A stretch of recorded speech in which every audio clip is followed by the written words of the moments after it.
Hello and welcome to our special football edition of The Ring. I'm Stefan Grobe. At Euronews, we usually don't cover sports events, but last night's semi-final between Paris Saint-Germain and Bayern Munich was a game for the ages. Reason enough to bring you this live debrief from Brussels. After a fantastic match that electrified the Parc des Princes and will go down in Champions League history, PSG secured a one-goal lead, having been up 5-2, but having also feared the worst. The second leg next week in Munich promises a huge one. To talk about what happened last night, what comes next, and what else is moving European football these days, I'm joined by two big football fans and consummate Brussels insiders. Connor Allen, who manages government and external relations at a big company, and Petros Fasoulas, Secretary General of the European Movement International. Welcome to both of you, and thanks for coming on the show tonight. Connor, I start with you. Did the better team win last night? Well, it was such an entertaining game. Who was the better team? Okay, you could say it's PSG, but I actually thought both of the defences were kind of crap. If I can say so. Manuel Neuer didn't have the best game. So probably, if you ask me, I don't really know who was the best team. I was so glued, it was so entertaining, but it was marked by individual errors. That's what it should be, right? We were who lucky. are you rooting for, Pet? Well, neither of the teams are the one I support. I'm an Olympiacos fan through and through. If I support anybody else, the world will end. But we were lucky to be treated to top-quality football by two really strong teams, representing two leagues that are indeed at the top of their performance, and as a result, choosing the best one isn't even necessary. You know, I think we enjoyed the game. We saw attacking football, as we haven't seen this season a lot. You know, things are becoming a bit more boring, and that in itself, I think, was a triumph. Yeah, on that point, 9 goals in a Champions League semi-final, that's a record. What does that tell us about the team's qualities? Well, I think it illustrates the difference between PSG and Bayern. And so where PSG, they have such individual quality that when you kind of open the game up and you have that free-flowing attacking dynamic, the individual quality shines through a bit more. But then once the game calms down a bit, you know, Bayern are so strong with the structure they have, the kind of German discipline and order, that they really got back into it. Yeah. I think it also reminds us the extent to which football has become this perfect machine now. You know, we have so much data, so much analysis on performance. Athletes get the best treatment to recover from injuries. They have trainers. They are able to reach a peak very early in their career and then spend years and years perfecting their talent. So ultimately, when they reach that level, they can perform in an outside fashion. And the quality of both teams was rather on the same level, right? So PSG coach Luis Enrique said that it was the best game he ever experienced as a coach. And later he said that PSG merited to win, but also merited to end with a draw and merited to lose. Was he right, Connor? Yeah, I mean... So was it just good luck? It wasn't... Maybe it was luck, because could you... And we just talked about this. Was there anything between the teams? I don't think there was. It was individual mistakes. Manuel Neuer, again, perhaps maybe should have saved 2 goals, beaten in his near post one time. So I think it was really, when you talk about the quality of the players and the 1% that decides these games, I think it was this 1%. I don't think any team deserved to win, but that's the result we have.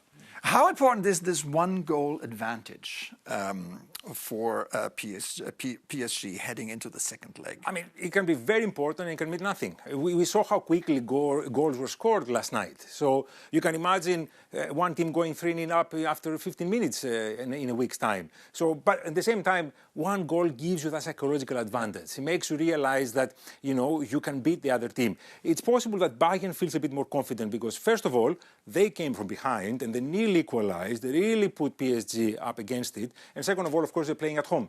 So that one-goal advantage can disappear quite quickly. 75,000, the Allianz Arena is tight. Cauldron. Yeah. A cauldron. Anybody can crack. In Munich. And Bayern only lost 3 games this season. And they're hosting PSG at home. Does that make the final difference? It makes all the difference, doesn't it? And we've all been there in the football stadium. You've got the fans going, something's on the line. You could cut the atmosphere for nice. It makes all the difference. And when we're talking about those 1%, and you've got your fans behind you screaming and shouting and going for the PSG, I think Bayern have a strong psychological Will advantage. PSG be outscreamed in Munich? Certainly. There was one scene yesterday where one of the ball boys refused to give the ball to Manuel Neuer. Did you see that? And obviously Bayern was under pressure to score. That is something we don't want to see, right? At least from somebody who has nothing to do with the game. Yeah, well, where I come from, this is quite regular. Everybody's trying to give their team a tiny bit of advantage. And yes, holding on to the ball, if that makes a difference, why not?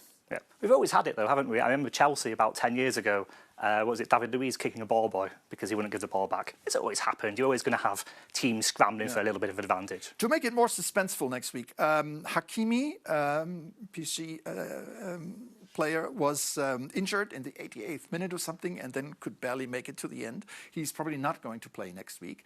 Is that a handicap for the Parisians? Yeah, I mean, so I think he's going to go in testing at the moment, and maybe he's back, but most likely not. Listen, I think the modern game relies so much on that role of the wing-back, right? And really attacking defenders, getting up and down the field, and Hakimi's one of the best in the game at that. So it's not the end of the world for PSG, but they will miss him for sure. Yeah, they have such an amazing squad, so much talent. I think they can replace anyone. Yeah, they have a... It's a pity that he won't be there because he's an exciting player indeed. Yes, indeed. Yeah. What characterizes both teams' qualities? Is it, we said they were, forward playing and no tactics. It's playing offense, really. But can we detect some differences here? Well, it's interesting that you asked that because I think Bayern is a bit more muscular. They're a bit more dominant in the way they approach the game. PSG is famous for their fluid and fast game. They play a lot from the wings. They have this mentality of running the ball. But I think that is also where the difference could be in the second leg. Who will be able to assert themselves physically over the other, win over the mind games as well, and eventually get that extra edge because the competition is really strong and the two teams are hard to separate. Yeah. Yeah, and you can really see with Bayern just the mentality and the grit they have to go 5-2 down at one point and to fight back, to still be in it for the next leg. That shows true spirit. I think it shows tenacity and grit and resilience, which maybe fancy flowing PSG maybe they won't have. I think maybe in the next leg, when we start to see Bayern coming for PSG, it's going to be a real test of PSG's mentality. But I mean, still they lost, right? But did they merit a draw at that point? I don't know. I think PSG on the night, I mean, they probably perhaps deserved it. I mean, they opened the game up. The game was played to PSG's strengths and not the other way around. And so I think there's something to be said for grabbing the game by the scruff of the neck and really going for it. But it just was really close, wasn't it? Yeah. One word on the referee. There were two penalty kicks, obviously contested. How important, I'm not going to, into this debate whether it was justified or not, but how important is, the performance of the referee in a game like this? It can make a difference, of course. It can ruin a game. But then again, it's part of life. Mistakes are part of life. And I think in modern football, because so much is at stake, so much money, so much prestige, we're trying to scrutinize every decision and avoid every mistake. That's not how life works. Sometimes people make mistakes. It's part of the game, the way it's part of life. Yeah. And I guess as professionals, you have to shove it, right? Yeah. I mean, bad refereing decisions have always been with the game, and even with VAR, they still exist. I thought those penalty decisions were a bit weak, maybe. I don't know if you agree with me or not, but it's part of the game. You've got to live with it, and at the end of the day, it balances out. Yeah. Is either team now favored to win the Champions League this year, regardless of what happens between Atletico and Arsenal, Petros? I would say that this would have been an amazing final. That these two teams deserve to go all the way they have performed. Don't forget, I think they both have scored over 40 goals in this competition, and their performances have been high consistently. So it would be a pity if one of them is not there, because the way they play merits to reach the final at least. Yeah. Now, who is going to make it is really hard to predict, and I'm not a betting man. Connor? I don't think either. I think Arsenal are going to win it. Arsenal's going to win it. Like Arsenal look electric. I think they're unbeaten. right? Yeah. So, And this comes from a Man United fan. I know, Right, exactly. right, right. This is quite a statement. On live TV. I don't think you're going to be allowed back to Manchester again.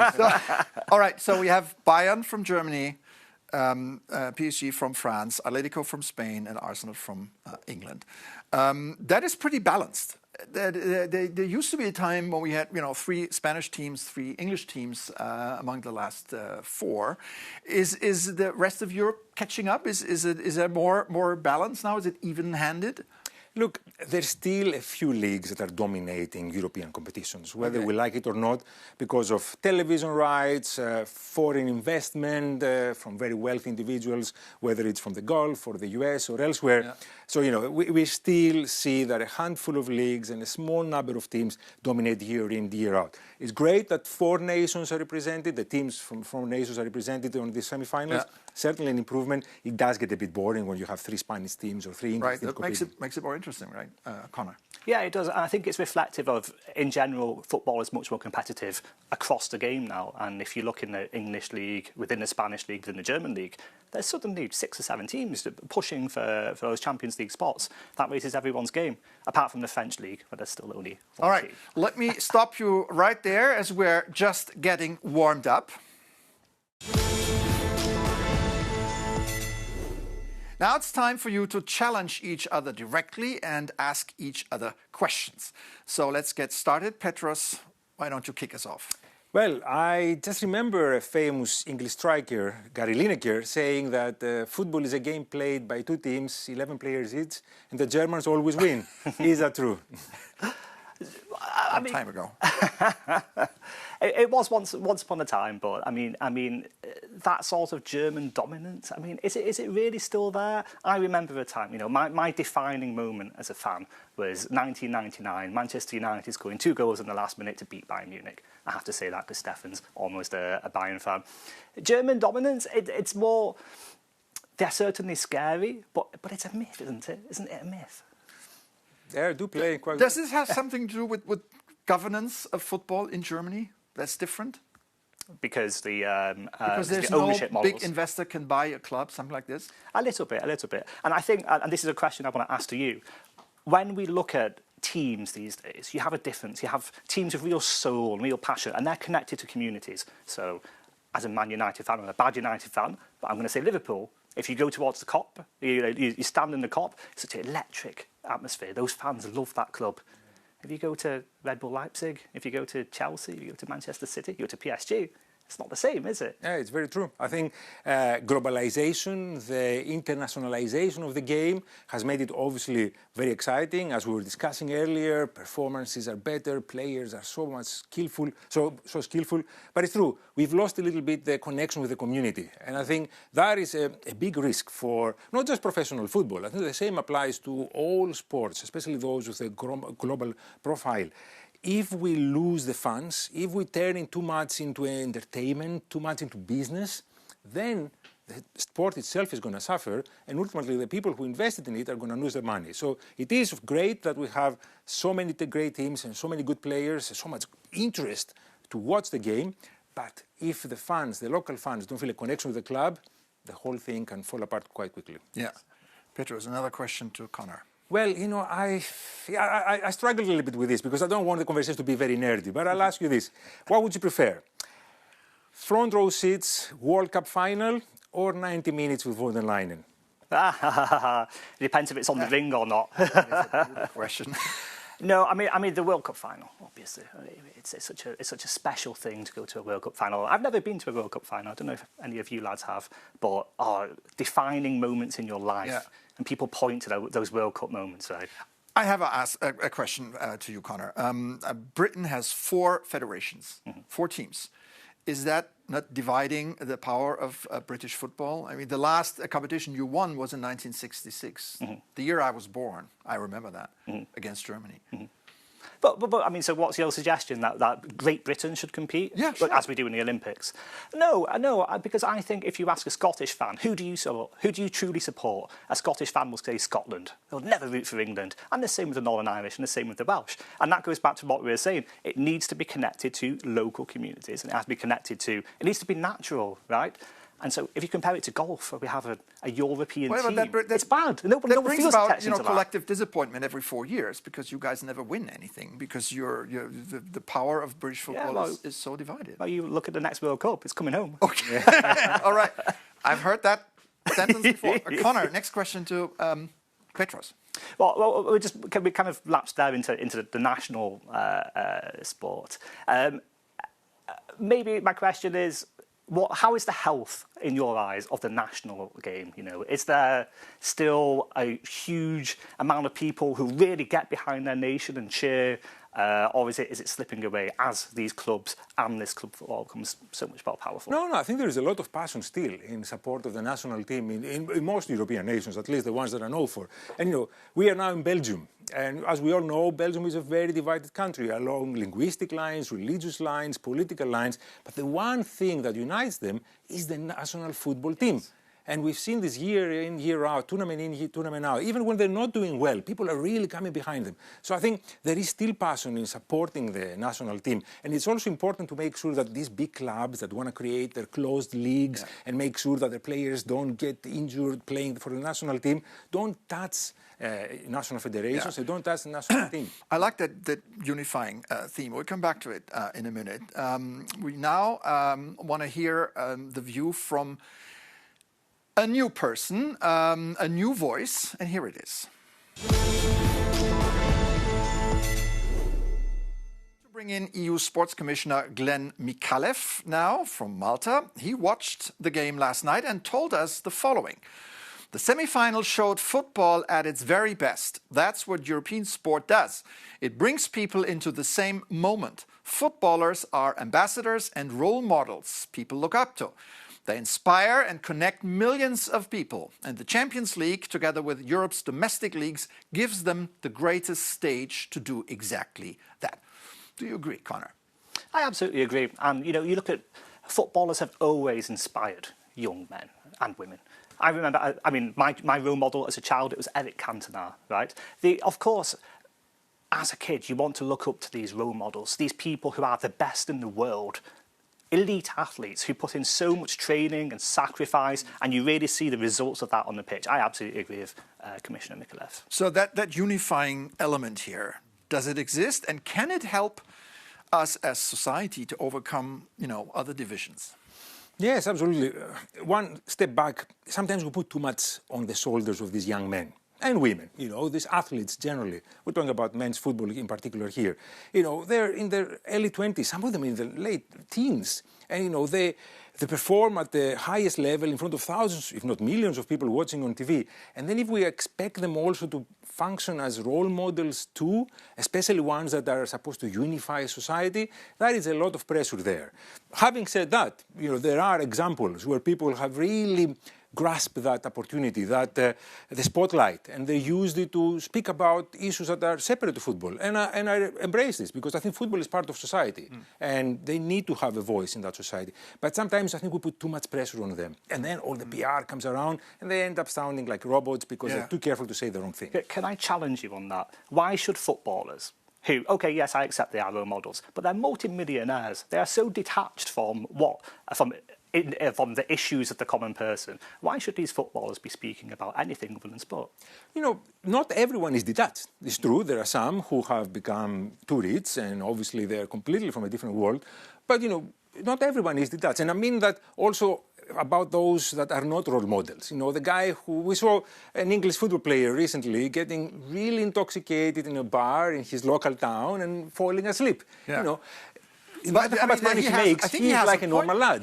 I think he has a point. How can multi-millionaire football players be role models for kids who grow up in suburbia under very, very modest circumstances? It can be an inspiration, especially for those who are coming from disadvantaged backgrounds, to see someone who is coming from their own context and becoming really successful, wealthy even, doing something that they care for. I think that can be the difference between pursuing, playing a sport, being physical, being healthy, and doing drugs or falling into crime. All right, we talk about the dark side of footballs now. Let's go to the next round.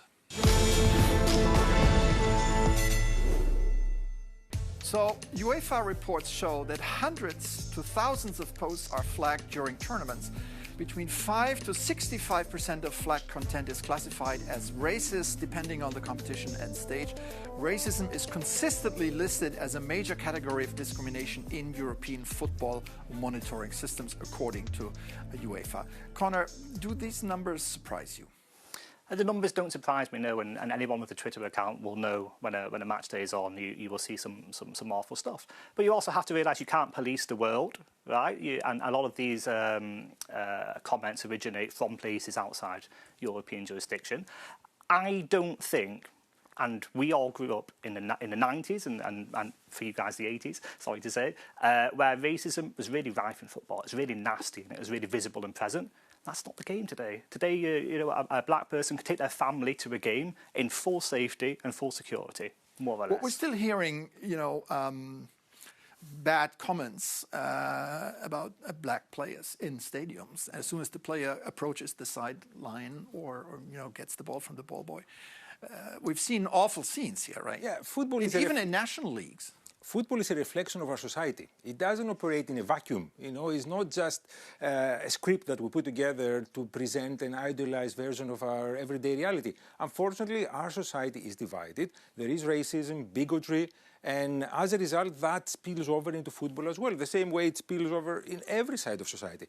Yeah. We need to fight this kind of division, especially racism, across our society. And when we manage to educate our people, then they will be able to behave better as human beings and as fans as well. When we manage, who should do this? Well, I mean, if I can push back on this, sure. Yes.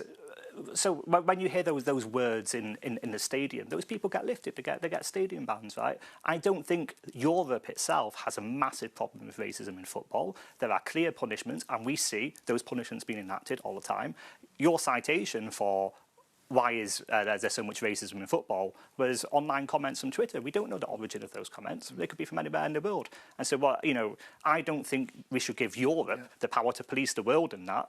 Unfortunately, we just have to accept it. Well, there's coming back to last night's game, there is this story that probably only football can write. And this is the friendship between Dembélé from PSG and Upamecano from Bayern Munich, who have been friends since kindergarten. And now they're playing on both sides, in good football jobs. Is this an inspiring story? Should we tell these stories more often? It's inspiring and it's not. And I think, the game should be about competition, fierce competition, and the best athletes in the world going at each other and doing everything they can to win. And, I always remember what Roy Keane saying of the Pogba brothers. Are they really going at each other as hard as they can when they go for half-time and they're embracing and holding hands and stuff? No. You need to be out there to win. All right, so it's not 11 friends playing against other 11 friends. You know what they say, football is not a matter of life or death. It's much more important than that. Of course, when people go into the pitch, they only see an opponent and they want to win. They want to dominate that opponent and win the game, win the championship, win the cup. But I think I see some beauty in this, where two friends can compete and at the same time leave the pitch, exchange their shirts, and go and have a drink together because they go back a long time. So yeah, it doesn't compromise, I think, at all their sense of competitiveness. To reach that level, you should be able to play through anything, including friendship. Be friends off the pitch, but on the pitch, be enemies. That's a perfect conclusion, but we're not yet there at the end. Now it's time to move on to our fifth and final round, where we want to do something different. I'm going to ask you a set of questions, and you can only answer with one word. Okay? Petro, start with you. Who will win the Champions League this year? I think it's going to be PSG. Arsenal. All right. Who should we consider the best player of the Champions League this year? Kane? I agree. He's a little biased. Oh, okay. I will give him that. I've never been a big fan of his, but the way he's played for Bayern has exceeded my expectations, so I'll give him an extra point for that. Okay. Who should we consider the best coach? I really like Enrique. I think he's a great guy. I love his style. Even though Company is an exciting young man, from Belgium, of course, played in the... Okay. I think Enrique is the best guy. Okay. Now I'm going to ask a question where you can only answer with yes or no to make it short. Connor, should the Champions League be on free TV? No. Yes. Okay. Let's move on to the World Cup.